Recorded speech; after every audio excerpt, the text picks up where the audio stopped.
అయా నీవు దోషములను కనిపెట్టి చూచిన అసలు ఇదో చూడు ఎదురు ఎవరిని ఇవ్వగలడు ఆయన అంటాడు. ఏమంటాడు తెలుసా? అయా ఇదో చూడు నీవు దోషములను ఇదో చూడు కనిపెట్టి చూసిన అసలు ఎదుటికి ఎవరు నిలవగలడు? ఎవరు నిలవగలడు?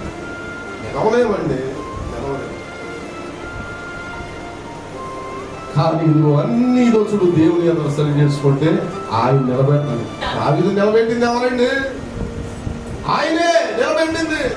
ఆ దోషాలు ఇదో చూడు దేవుడు ఇంకా పోతాడో చూసి దావీదు ఇదిగో నీవు నా ఎదురు చేసినటువంటి పాపం అంత ఎంత కాదయ్యా, నేను నిన్ను ఎంతగా హెచ్చించాను. ఇదిగో చూడు నువ్వు ఎలాంటి పనులు ఎలాంటి పాపాలు చేసుకొచ్చావు, నువ్వు చేసిన పాపం క్షమించరానటువంటి పాపం. ఇదిగో చూడు నీకు లైఫ్ లో ఎన్నడూ ఇదిగో చూడు పాపానికి క్షమాపణ లేదు అంటే దావీదే ఈ ఒక్క విషయంలో తప్పించిన హృదయానుసారుడు అనబడేటువంటి వాడి గారే.